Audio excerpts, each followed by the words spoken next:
Yeah, it was quite frustrating to go out in the way that we did, but to a deserving side, I thought. West Indies was the best team in the tournament by far, playing the best cricket as a team, I felt, and they thoroughly deserved to win the tournament.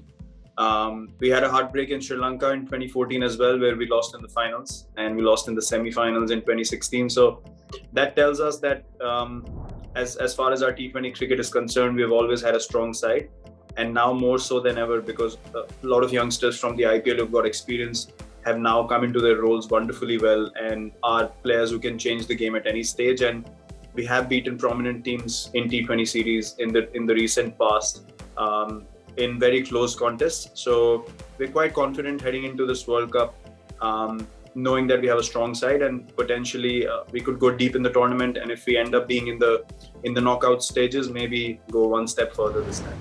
He's quite excited with getting back into this environment.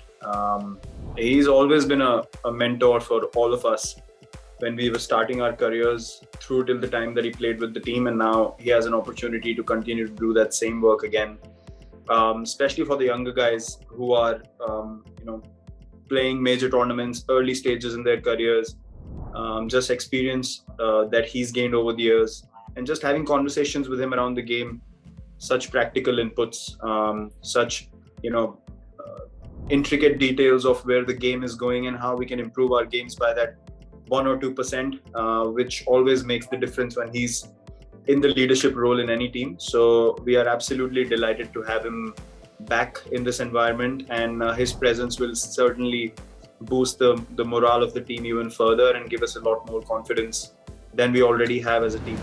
His economy rates still continue to be top notch, something that he's always been known for, and his experience comes to the fore under pressure. If you see the game that we played against Sunrisers, the last game where he had to close out the game against AB de Villiers, probably one of the 2 or 3 most destructive lower order finishers in the T20 game.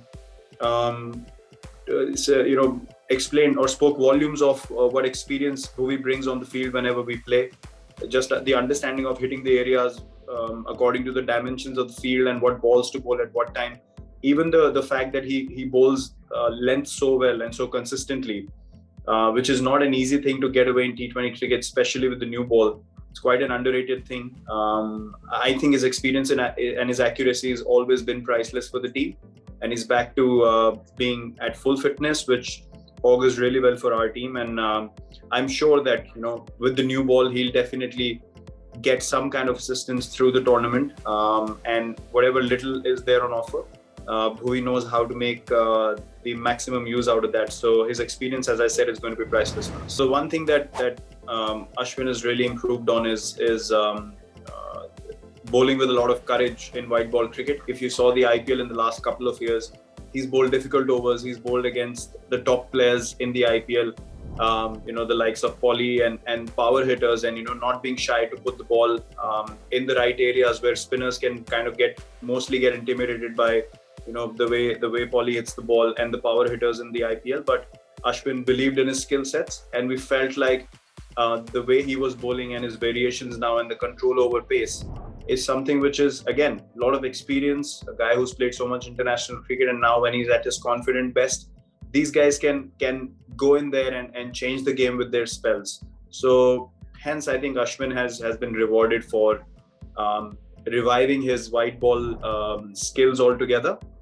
He was a regular feature for us back in the day. Then he fell off a little bit because the wrist spinners were the ones who were in demand mostly through that middle period. But now the finger spinners with accuracy have come back into the game again. So I think we also have to evolve as a team with the evolving trend of the game. And Ash and the likes of Jadeja as well, performing beautifully the way he's gone about in the IPL as well, just being a finger spinner and bowling with a lot of courage.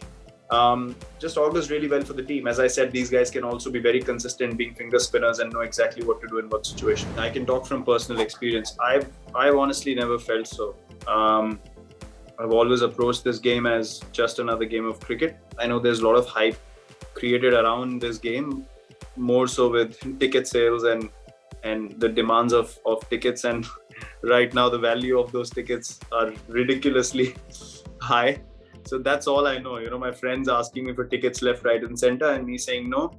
It's probably the only change that I experienced from any other game. But apart from that, I don't think that we make anything extra out of this game. For us, it is just a game of cricket that has to be played in the right way, in the way that we know we can. And yes, the environment, you can say, is different on the outside. From the fans' point of view, it's definitely louder. It's definitely more excitement in the air. But apart from that, from the players' point of view, we stay as professional as we can and always approach this game in the most normal way possible. It was, I would not say unexpected, but no one really knew a lot about the T20 tournament back in the day. It just started a year back. And then after the T20 World Cup win, the emergence of IPL was really something that changed the game completely.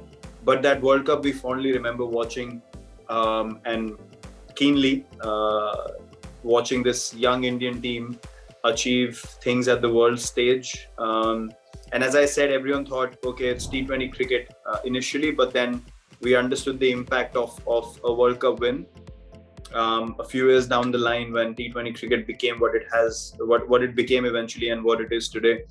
But for a young Indian team to go out there and achieve what they ended up achieving was something very special and very inspirational.